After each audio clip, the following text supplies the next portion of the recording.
Hi, everyone. This is Working Remotely. I'm your host, Mickey Stanley of Zoho, and I am here with Rieva Lesonsky, CEO of GrowBiz Media and SmallBizDaily. And I want to thank you for joining me today. How are you? I'm good, Mickey. How are you doing? I'm doing very well, thank you. And I see that you are in your home office at the moment. Yes.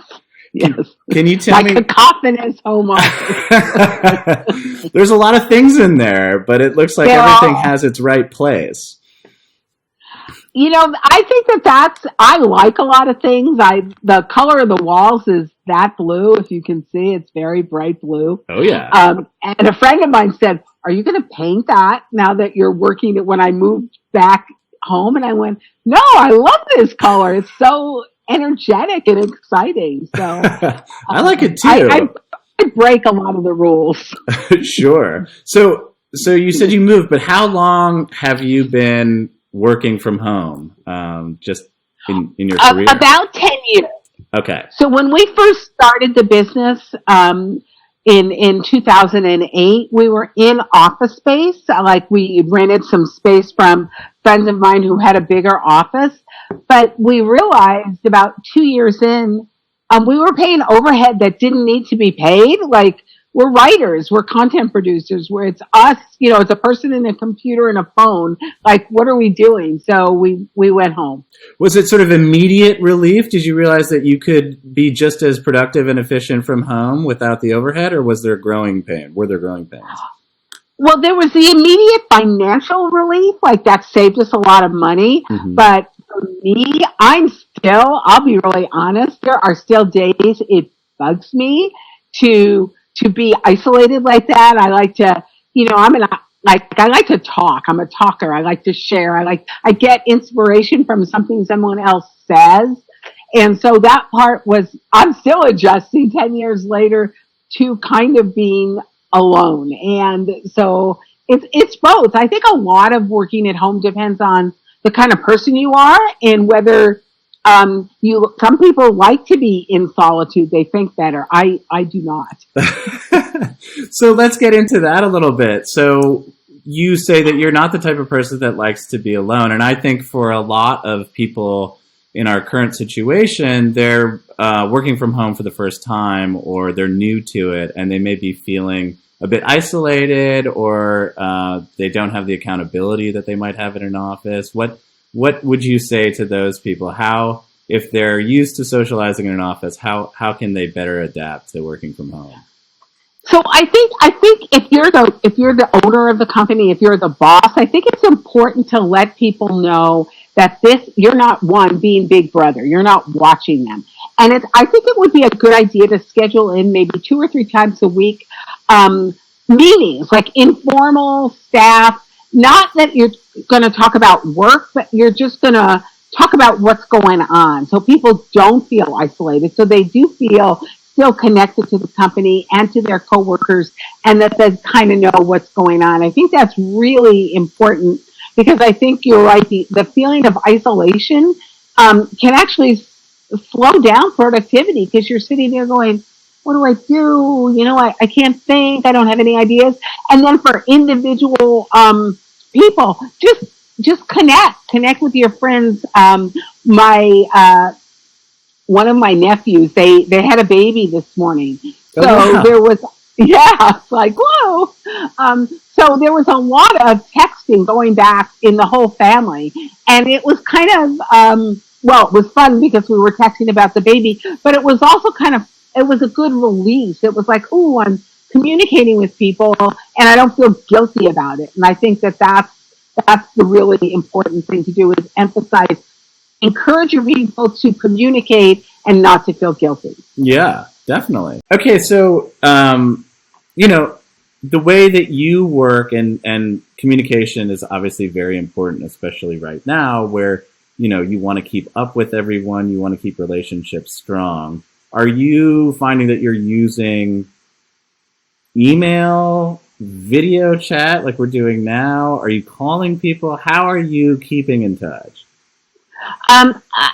Email for sure. A lot of texting is going on. A lot more texting than normal. Like I have one partner now, and normally we'll just communicate on email because we're checking it often enough that it's okay. But I find that I've been texting her more, and I've been texting some of my friends more. Normally, we have a circle of friends, so people have been communicating. And normally, again, we do an email chain, but the other day somebody started a text chain, and I thought, oh, that's unusual. But I see a lot more texting because I think people want that instant feedback. They want to know instantly that somebody is responding to them. I have friends who are working at home for not the first time in their lives, but on this job, who've been sent home from corporate jobs. And so everybody is, having different schedules and different rules to work with. But I think the strings that go throughout them all are people are scared, people are nervous, so they don't know what's going on. So they want to communicate more. And I think that's really important. I think, again, I know a lot of business owners are probably going to listen to this. So here's one key. When this whole thing first came out and governors started issuing stay-at-home orders, the Wall Street Journal sent their people home. And it was all over Twitter. They sent their people home with this list of regulations, like basically that said Big Brother is watching you. And somebody leaked it, of course, and people were making fun of it because it essentially said, one, we don't trust you. Two, we're going to monitor everything you do. And that's the wrong way to do everything. So just from a business perspective, you want to be accommodating to your employees rather than scare them. The idea is that they're going to be working differently. They may be productive in different ways, and you need to just breathe a little bit and take a step back. Exactly, because first of all, you don't know. Every employee is going to have a different situation, right? Some don't have kids. Some are going to have kids at home. And it's not like they can help having kids at home. Your stay-at-home place, your kids are at home, and depending on the age of the kid, it's really important to allow that person to accommodate their life. Because like I said, people are scared and we don't want to make them more nervous. So we need to allow them to accommodate their life as well as work. And people, one of the things that remote working has told us is depending on the kind of job, you don't all have to be working at 9 to 5. Why? If somebody has a job and you give them a deadline, and let's say the deadline is next Thursday, why do you care if they're doing it at 10 a.m. or 10 p.m.? Just let them do it and don't worry about it. So would that be a piece of advice for employees, especially those that are new to it, that because there's a lot of conflicting opinions about what kind of routine somebody should put together, whether or not they need to treat working from home exactly the way they would treat working in an office. But you're saying that that's not necessarily the case. It's different, so it should be handled differently. I think so. I think we have to. I've seen the rules. I've seen people say, get up, put your shoes on. Like, why? Like, you can work in your slippers if you want. Put your shoes on. If you don't put your shoes on. My friend who works in a corporate office, one of the things she said, she was doing the laundry, and she said, I realized I wore yoga pants all last week. She goes, and of course I don't ever wear them to work. And I'm like, go with it. Like, who cares? I mean, I knew I was going to talk to you, so I put a nice sweater on. I'm not going to sit in an inappropriate shirt if I know I'm doing a video chat. So people are smart enough to know that. But why do you care? Why do you care? I just think that's silly. I think that's advice that treats people as children. Like, ooh, put your makeup on in the morning. I'm like, if I have to, I will. If I don't, I won't. I don't like those rules kind of things. If you're that kind of person, fine. I don't think most people are. Yeah. Yeah, no, I agree. And in fact, I'm actually not wearing shoes right now. I'm wearing my slippers. Perfect. Well, let me ask you this. So I think we have it handled from the employee perspective, but for a lot of businesses, do you think that this is going to have a lasting effect on their digital transformation? That they're introducing new tools now that after the COVID-19 is over, that they will they will still have like a long-standing plan to move forward and will promote remote work moving ahead? And if so, are there steps that they should take now to sort of build in that infrastructure so when the time comes, they can support remote work? Yeah, I think this is there's a lot of business owners that have probably been a little reluctant to adopt remote working, worried about, the trust issue, or worried about productivity. And I think this is a good time to prove that, to show that you can be as productive. People can actually be more productive and understand that going forward, they won't have the kids at home, so they can even probably be more productive than they are now. And so I think that is it's a good measure. I think this is the time to explore the digital tools that are out there. What are you using?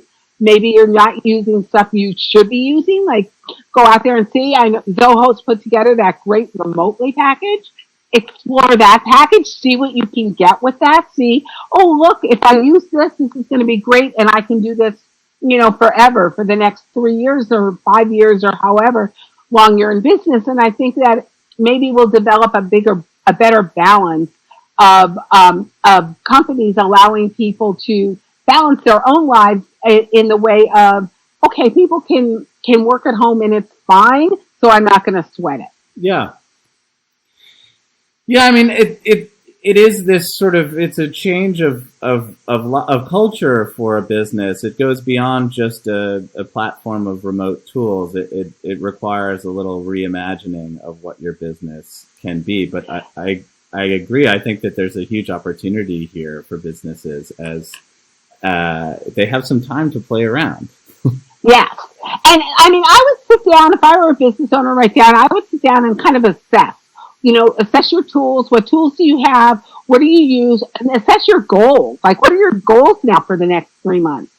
What's your plan to get through this? Not all business. I mean, if you're a retail business, obviously, or a restaurant, you're going to have to go back and get people to work in that business. But if that's what's going on, if I'm a restaurant right now, I'd be emphasizing delivery and takeout and working with some of the delivery services, or forming my own with and can you apply that 5 months from now when we're back at work? Maybe you need to do more takeout business in general. Maybe you need to emphasize and market that more. Yeah, I think it's going to be different for different industries. Yes, and there's plenty of industries that probably don't know that they can support remote work because they haven't tried it, and now's the time. Yeah. And they don't know the tools that exist. Yeah. I mean, I think that's really true. A lot of people just don't even, oh, really? I can do that? I didn't know that. And one of the things, one of my nieces emailed everybody in the family last night and said, everybody download this app. She goes, it'll be a good thing for playing games digitally, because the family can't see one another, right? So people are in different locations. There are 2 of them in Boston and New Jersey, and I'm here in California. And so it's a way to connect everybody. And so you can do that with employees as well. It's not just a family thing. Oh yeah, I've been asked to join that app many times by different people as well. It's fun. Yeah. So a bit of advice then for both employees and businesses. Should they try to incorporate as many new applications, communication and productivity tools as possible right at the jump and just see what works? Or is it you do it sort of one by one and try and incorporate these in a lasting way into the sort of business model of the company? I would say that makes more sense for the whole company. One by one. Pick a few, not one by one, but pick a few that you think are going to work. I would also maybe isolate, pick 2 or 3 employees that are a little bit more sophisticated when it comes to this, and use them as your test. Almost do it as if you're introducing a new product. Like, you can inundate a couple of people telling them, hey, we're going to test this stuff before you roll it out to the rest of the team. And that way, you kind of know, hey, this really has a good possibility of working, and you're not wasting time. Yeah, I think that's good advice. Well, Rieva, we have time for a couple more questions. Quick ones, fun ones. Okay, so what's one must-have for an employee to stay focused while trying to work from home and convince their boss that they're working? Well, I think the one must-have to stay focused. Everybody has different ways to stay focused, but if you can find an isolated place in your home, some people are going to have to work on the kitchen table because that's all they have. But to focus, if you have a door and you can close that door, even if you have to sort of appropriate part of a bedroom and close that door, I think that's a must-have for focus. I think that that employers should set, share those goals. Like you tell the person, okay, I need to see this next Wednesday, and just kind of check in with me on Monday and let me know how you're doing. Just that informally, and let people rise to that pace, understanding that we're in uncharted territory here, and that nothing is set in stone, right? You can adjust and be flexible. That's the beauty of owning your own business, right? You can adjust and be flexible as you go and go, this isn't working so much, so let's try this. Or say to everybody, hey, you guys, this isn't working. Does anybody have any suggestions? And let your team tell you what's throwing them off. Yeah, I think that's sound advice. Okay, last one. One word to describe your work from home environment. My environment it's cacophonous. That's the word.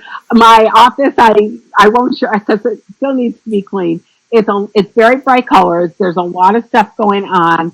The TV is always on. If I'm not on a video thing, I need to have noise in the background. So my TV is on as long as I'm in here. And so it's just relaxed. My office is it's relaxed. I'm in yoga pants and slippers, and I'm not worried about it. And I think that the whole thing is, I think this is key. Not everybody works the same. They don't do that from an office. They don't do that from home. And we have to allow people to find their own comfort level as long as they get the work done. And so I don't like the rules that I'm seeing out there, from people saying, so I read this thing yesterday that said, get off social media. Get off social media. Sometimes that's our only outlet right now. Yeah. So we can't say that to people. They may need that to, one, know what's going on, or two, to communicate. And so I think it's important to kind of look at all of this as an experiment and to say, we're going to see what happens, just like any A/B test. Okay, this works. We'll make that our standard, and now we'll test off that. And just treat it like that. Because we need to get through. We don't know how long this is going to last. We don't know from one state to another state what's going to happen. So that's all really we can do. Yeah, I think that's great. I love cacophonous as a word answer. That's great. Well, Rieva, thank you so much for joining us and for sharing all of your wisdom. I really appreciate it, and I know the viewers will too. Well, thank you, Nikki. It was really fun. Great. Well, we'll see you soon. Bye. Bye-bye. So they'll cut from there. One worry I have is that the Wi-Fi got shaky there in the middle, and I'm just wondering what we might be able to do. Maybe we could use audio or use the parts.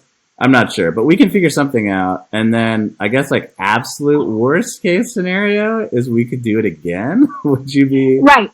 If we had to do it again, I would just do it from my bedroom, which is where the router is. I think part of the problem is it's not a big house, but I'm behind a closed door, and for all I know right now, my husband's taking a nap, and he's behind the closed door, which is where the Wi-Fi is. So that could be the problem. Well, the audio came through perfectly, and also that was great. Your answers were awesome. I think that was really fun and helpful for people. So I don't want to lose it. So I'm going to try and figure out what to do on my end. Okay. But I'll let you know. And okay. Otherwise, thank you, Rieva. That was great. Oh, Thank you, Mickey. Talk to you some other time. All right. Bye-bye. Okay. Bye.